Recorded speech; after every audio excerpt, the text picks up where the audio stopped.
We're talking about Jesus at his core. Who is Jesus at the core of his being?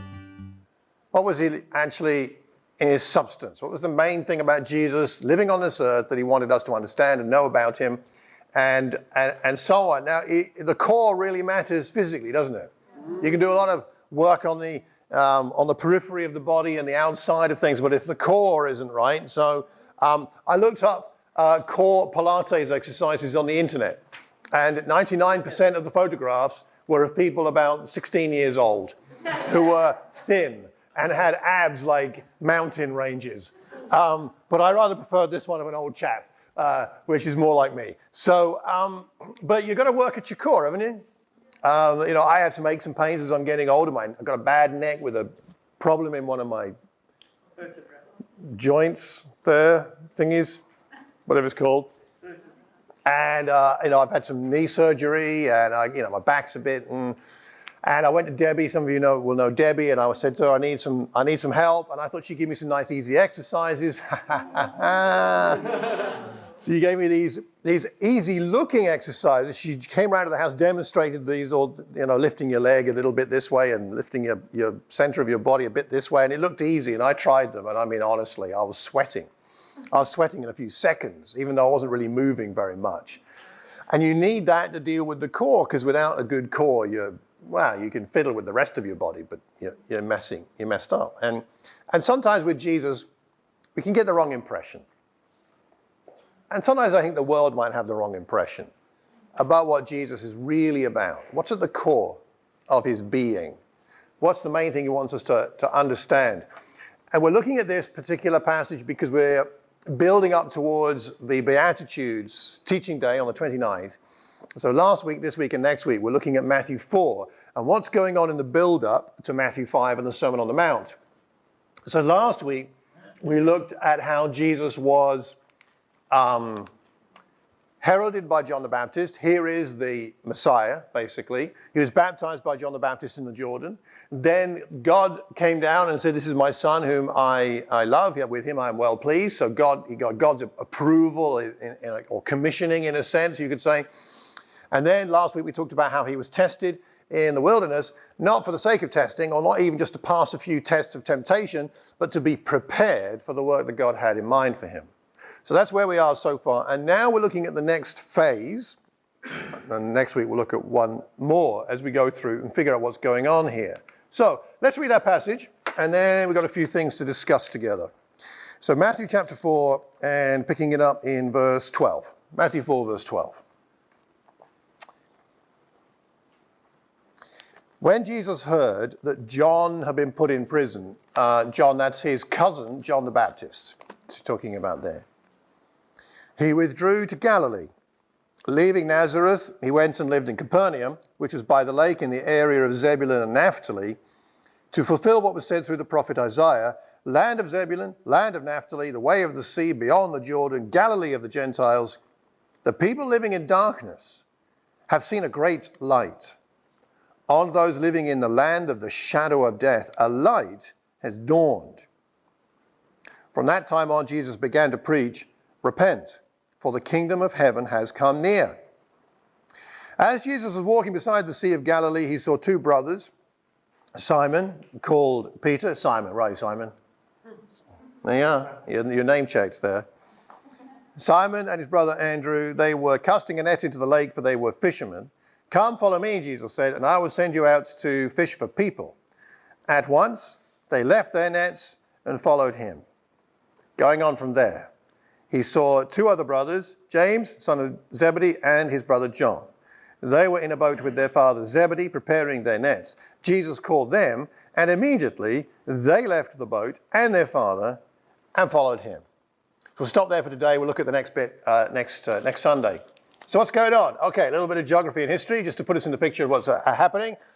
John the Baptist was imprisoned here. This is the fortress one of the fortresses that Herod had at that day, Herod Agrippa. It's in a place called Machaerus. It's in the region of Perea. And that's where John the Baptist was taken and imprisoned. And that's what's left today. That's a photograph of the mound that was the fortress. And in terms of where it is exactly, it is sort of here. So we've had Jesus baptized in the Jordan River, and then he went to the wilderness somewhere over here. And John the Baptist is then taken from his ministry work around the Jordan, where he's baptizing people, and taken off to Machaerus here, just the other side of the Dead Sea. And then what happens is Jesus moves from this area up to Nazareth, where he's from. So he goes back up to Nazareth. He's there, we don't know quite how long. And he goes from there to Capernaum, which is on the northwest side of the Lake of Galilee. And so we find him now up in Capernaum in the area of, as it says here, Naphtali and Zebulun. So Naphtali is sort of this area up here, and Zebulun is sort of around here. So when it talks about Zebulun there, Naphtali up there. So these are the areas we're talking about that's referenced here. Why did Jesus go to Capernaum? Probably because, well, for several reasons, possibly.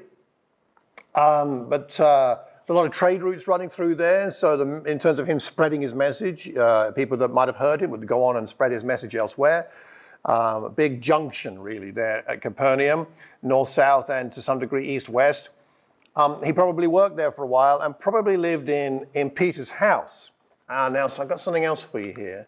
Okay, so this is a photograph of the synagogue, the first century synagogue at Capernaum. This is, Penny and I were in Israel a year and a half ago. And so this was the group we were with. This is the synagogue where Jesus spoke. This is in other parts of the New Testament, but that's the synagogue in Capernaum. And it is thought that Jesus may well have stayed in Peter's house because Peter lived in Capernaum. So here's a short clip of video of one of the buildings they think could be Peter's house. So I videoed this a year and a half ago. These are the remains of the church. They built a church over the top of the ruins of this first century dwelling. It may have been Peter's house. It may not have been. There's some reasonable reasons to think it may have been, but they're not absolutely sure it's Peter's house. But it would have been a house very like this. It was quite spacious. There's evidence of early Christian worship there from the very early years of Christianity. And it's right next to the synagogue that I showed you earlier. It's just sort of over to the left there. It's very near. And so that's a first century dwelling in Capernaum, quite possibly where Jesus stayed, where Peter lived, and where he healed Peter's mother-in-law in Mark chapter 1. It mentions that. So this is where we are. And just to finish off this bit, Lake Galilee. So Penny and I were fortunate enough to go on a boat on Lake Galilee, and it was a misty day. But you can imagine being on a boat there in Lake Galilee as Jesus was at times, and Peter and Andrew and James and John and other fishermen. Galilee is a small province in terms of the provinces of Israel at the time, but it had very fertile land, some of the most fertile land in Israel. So it was very densely populated, more densely populated than most of the rest of Israel. Much of Israel is desert and mountain. But this is a very fertile area. But it is the most densely populated area, not only of Israel, but of the Middle East at the time. It also had a population that was somewhat volatile. The authorities in Jerusalem were always trying to get their hands on Galilee to calm them down. Galilee was the place where they thought rebellion was most likely to begin. It's a sort of a rebellious area. I don't know what the equivalent would be in the UK. Particularly rebellious place. I don't know, would it be Wales? Would it be in Britain? Historically. Glasgow. Glasgow, maybe. We're going to vote for Glasgow there. Okay, this is all going online. Luton Town. Yeah, Luton, Watford don't share a mutual love, let's say. So I suppose from Watford's perspective, it would be Luton. Yes. Okay, I was born there. I'll take it. Okay. So the Galileans were known to be tough and courageous. It's a very interesting area. So that's where Jesus is. And now he hears about the imprisonment of his cousin, and that's tough news. I mean, your cousin is imprisoned and ultimately is beheaded. That's not the kind of news you like. And what does it do with Jesus? For some reason, there's a connection there between him hearing that news and then moving up to Galilee, first of all Nazareth, and then on to Capernaum. So then Matthew gives us this commentary in what's going on. Because what Matthew does is he says, you know what, I think this is what Isaiah was talking about. He gives us a quote from Isaiah chapter 9. And he says that what Jesus did was to fulfill what the prophet Isaiah said about that area Zebulun, that area Naphtali, beyond the Jordan, Galilee of the Gentiles. So notice it's an Israelite province, but it is referred to in Isaiah as Galilee of the Gentiles because it had such a strong Gentile influence.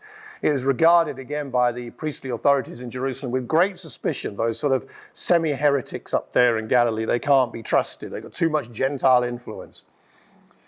And these are people living in darkness. They've seen a great light, living in the shadow of death. A light has dawned. And of course, we're going to look on in Matthew chapter 5. It talks about being a light to the world. So there's a connection there, but we'll come on to that another time. And it's at that time, by Galilee, that Jesus says, okay, it's time to repent. The kingdom of heaven has come near. And he calls the first disciples, Simon and Andrew, Peter and Andrew, and James and John, and they follow him. So what's going on here? We can look at two things, and it's on your handout there, two issues and two questions. We're going to be looking at Jesus' core message and Jesus' core method. Core method. So I have a question, which I'd like you to just turn to someone near you and have a conversation with for a couple of minutes. We'll take a moment or two to talk about this. What is at the core of his message? What do you learn here about it? First of all, the first part, not before we get to the calling of the disciples. What do you understand from what Matthew writes about Isaiah and what Jesus himself says when he says, repent, the kingdom of heaven is near? What do you think is his core message? What's at the heart of what he's come to do, according to what Matthew says about the prophecy from Isaiah and about what Jesus says here? How would you summarize, what would you say is the content? If this is who he is, if this is why he has come, if this is what he is proclaiming, what is at the core of his message? All right? Let's take 3 minutes to talk with someone near you and see what we think. What do we think?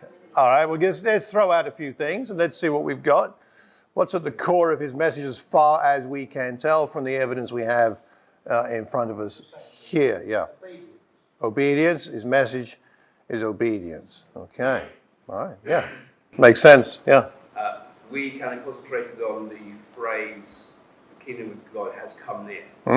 Okay. In other translations, it is near. Mm-hmm. And I've always thought it's a time thing. Mm-hmm. I also think that is a distance thing. Mm-hmm. And then also we were sort of asking, does this mean that it's near now, but it might go away? Mm-hmm. Now your chance to do it, because later it won't be so easy. Mm. You know, it's so... I don't know, so we kind of throw that around. Yeah, well, that would fit with the other passages where he talks about make every effort to enter, right? So it's a present opportunity. It won't necessarily be around forever. So that's interesting. Yes, Bill. It might be that because of his death, Mm-hmm. you will then, and you believe in him, Mm-hmm. then enter into the kingdom of heaven Right. through him. There's a connection with his ultimate destiny on the cross, you mean? Yeah. Yeah, that's right. Okay, what else do we see about the core of his message? What do we think? Stefan, sorry. Part of the kingdom is near is the fulfillment of all those Old Testament prophecies of Okay. the new kingdom. Yeah. So it's kind of announcing a new era. Announcing a new era, yeah. The future, yeah. Fulfillment. I mean, that word fulfill seems important, doesn't it? Even though Jesus doesn't use the word, but Matthew does, referencing what's going on here, to fulfill. Okay, so Old Testament stuff, yeah. One question I have is that it talks about the people living in darkness have seen a great light, but it doesn't make it clear whether that's Gentiles or Jews and Gentiles. Mm-hmm. So is he grouping everybody in together that they're in darkness? Mm-hmm. Now the new time has come, everyone's in darkness. And with the new light, is it just for Gentiles or is it for everyone? Good question. Because your average Jewish person, perhaps particularly a Pharisee, at that time, would see themselves as being in the light. Yes. But perhaps they're not. Yeah, not anymore. Okay, yeah. Simon. Yeah, we were saying about repentance, and coming away from the darkness and insincerity, to following Jesus, Yeah. and truth. Yeah. Yeah, there's a change. You mentioned change? Obedience, which implies there's a disobedience followed by obedience, so there has to be change. Yeah, good. Okay, anything else?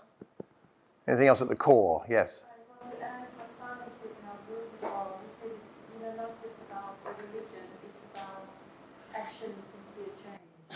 Action and sincere change. Okay, oh, I like that.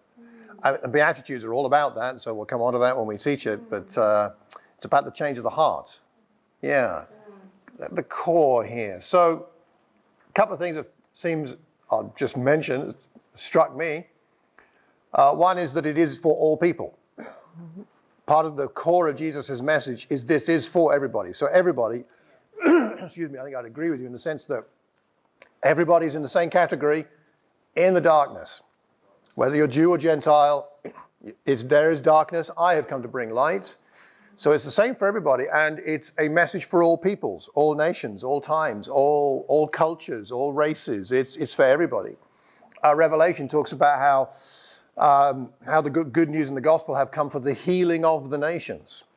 So this is the idea, is we're meant to be, and we have here many nations in this room, and that's right. Isn't that the way it's meant to be? That God brings people to him, and as he brings people to him, he brings people together. It's like the old thing of, do you know that marriage triangle thing, right? You got a husband and wife here, and you got God at the top of the triangle. And the idea is if you're going to resolve your conflicts, rather than try and sort it out yourself, if you both get closer to God, you'll get closer to each other, right? Okay. A little simplistic, but definitely it has an application. But it's a bit like that with the nations. How are we going to get the nations and the different kinds of people to truly love each other? How is it going to happen to the people that currently despise each other because of social economic issues or racial issues or whatever? How are they going to really love each other? Surely it's not just, talking and conversations and all that kind of stuff can be useful. But if these people who are so different can both get close to God, well, then we bring in that true, if you like, brotherhood, sisterhood of humankind. And I think that's part of his message. Part of the core of his message. It's for everyone, everybody, the whole world, Jew and Gentile in that sense. And it's good news. It's good news. The kingdom is here, is near, is around. Come into it. There are different phrases used about the kingdom. So it's come, it's coming, and it's still to come, but in different manifestations and fullness, which we'll have to talk about another time. But it's available. It's good news. Darkness into light is good news. The kingdom has come near. Change is implied. God's space has come to earth, you could say, is part of what he's saying. God's space has invaded here and now. And the last thing I'd say about this, and then we'll move on to the next point, is perhaps the darkest area has received the brightest light. Because that area was known as the least, it would have been seen as the least open area to God in Israel at the time. So if you were an aspiring preacher, you wanted to build a movement, you wanted to get known, you wanted to start something impressive for God, the last place you would go would be Galilee. From a Jewish, Jerusalem-focused, Pharisaic-focused perspective, you'd start in Jerusalem. Of course you would. That's the mountain of the Lord. That's Mount Zion. That's where the temple is. That's where you start if you're someone significant and you're doing something big for God. Galilee? What are you doing in Galilee? And it's interesting to me that Jesus sees the right place to start and the right place to focus and the right place to call followers and the right place to proclaim his message is in the place where no one else thinks you should go. And maybe there's something in there for us. The places we think might be least open to the gospel, the people we think might be least open to the gospel, the most negative, the most oppositional, if that's a word, the most atheistic or the most pagan or the most, excuse me, influenced by postmodernism and relativism or whatever we may think. That might be the very place where the good news of the gospel can take root most strongly. So it challenges me to think about people I might have written off in my mind as people that really aren't going to respond. Maybe they're the exact people I should be spending time with. Just a thought. All right. Let's talk about our second issue here that I think we can just discuss for a few minutes. The core message and the core method. Jesus' core method of how is he going to fulfill his mission? How is it going to happen? He's here on earth. He's been approved.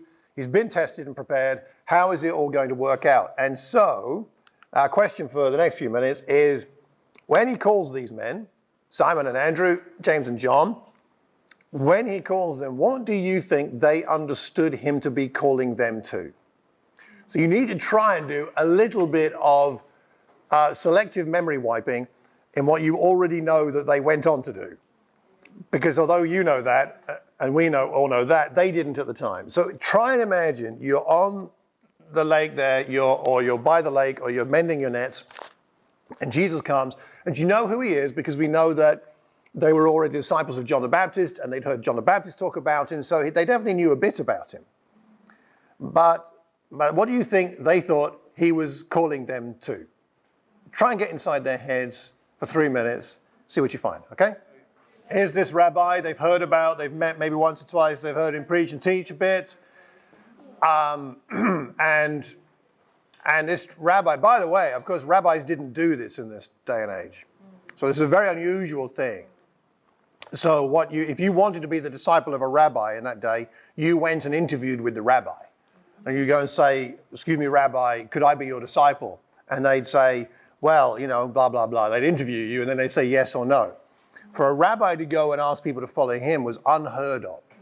So it's very unusual behavior for a rabbi type. Anyway, so what do you think they understood? What would they have understood him to mean by his call? What were they expecting, do you think? Barry? Well, they were expecting they would just go around with him in supporting him in the way they've seen other rabbis supporting them. There'd have been a model there of other rabbis. Yeah, supporting them, yeah. Dan, yeah. I think because they were already on board with John the Baptist, and John the Baptist was not shy in saying what he thought about religious leaders of the so-called spiritual elite. They obviously had the same convictions as John the Baptist in that things needed to change. And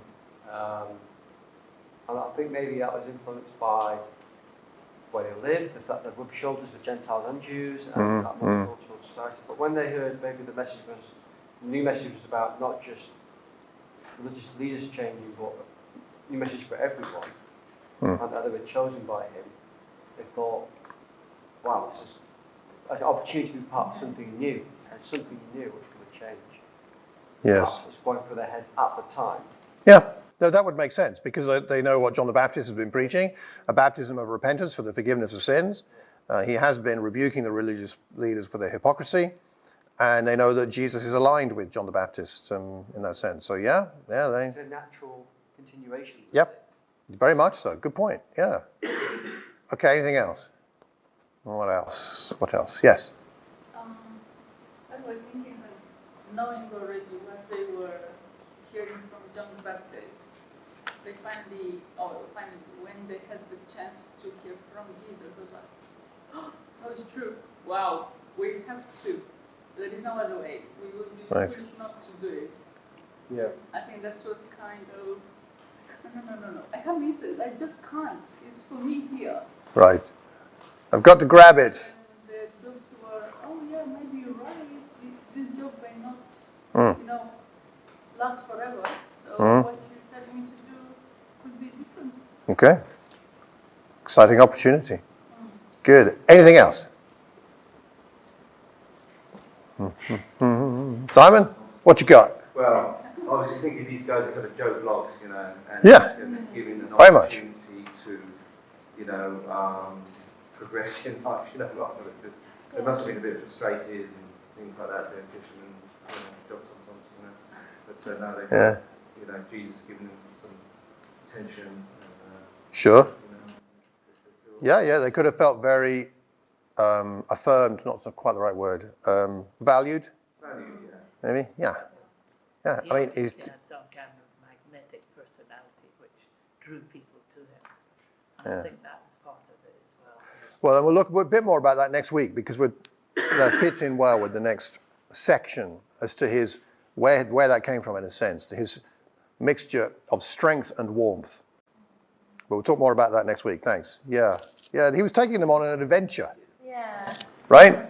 It was about to say, because in the same way, the fisherman's job in a way is about adventure anyway. They're going into the unknown, unknown weather, into unknown conditions, throwing their life into unknown waters, unknown whether they're going to get it's very much uncertainty. So, really uncertain. So it's kind of, what an adventure.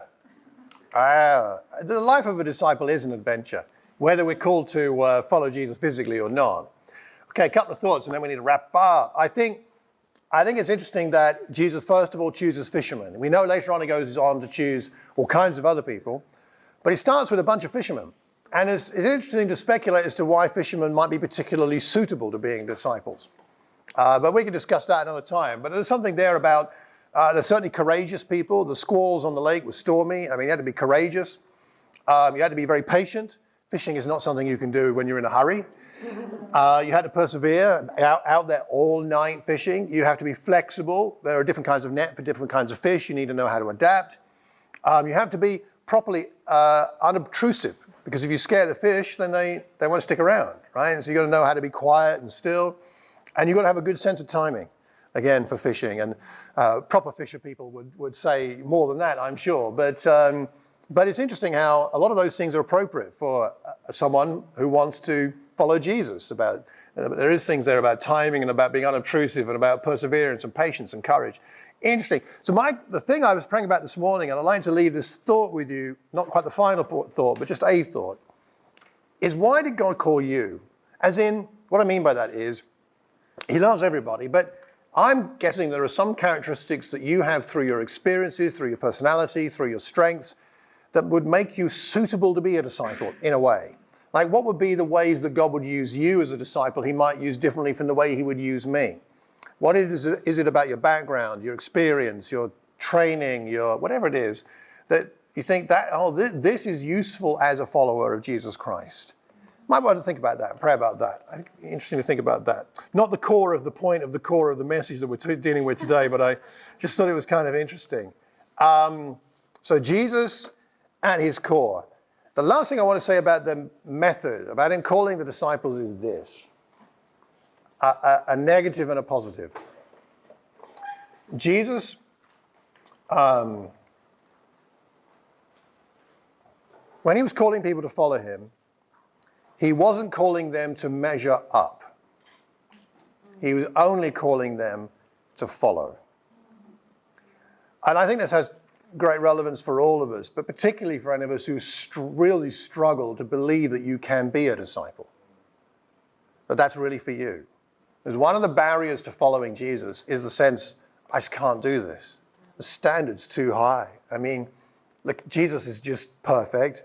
And then his disciples, well, they were apostles. These guys became apostles, and they must have been like super spiritual. And I know some Christian people, and they're all holy and all that. And I don't measure up.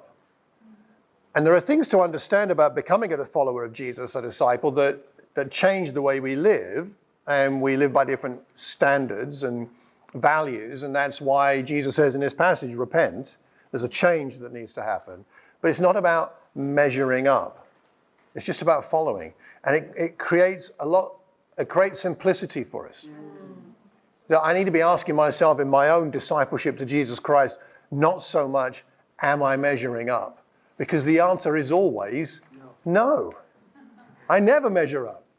Not even in my best days. I mean, I don't know in my 30-odd years of being a disciple whether there's one day I haven't sinned at all in one day. There might have been one day somewhere, I don't know. But I never measure up. But I can ask myself, am I faithfully following? With the best I have. With God's help and each other's help, right? Am I faithfully following? And I think that's a really important distinction. Jesus is not calling them to measure up. He's calling them to follow him. He is their mentor. He's their guide. He's their inspiration. He's their hero. They want to be as much like him as they can, and they want to be in his presence as much as they can, and they want to then be as much like him as they can to help other people. I think that's it. And I think it's really important to remember that's the core. I think that something in there is the core of what Jesus came to call people to. Of course, there's a relationship with God and many other things, but what does it mean to follow? What does it mean to be a disciple? It just means follow. Be with him and learn from him as we go, not about measuring up. So Jesus at his core, he had a core message, which was good news. It was for all people. And it was about change, but it was about good things coming. And his core method was to follow, to call people to be with him and to follow. And I think that is really what that is all about. So can I encourage us to think this week about what kind of message we're bringing across to other people in terms of what Christianity is? It's a positive message. And in our own following, let's make sure that we ourselves, and as we call other people to, that we're calling them to follow Jesus, that he is the focus of all that we're calling people to. Hope that's helpful. Thanks very much. We'll go on to the next bit next week.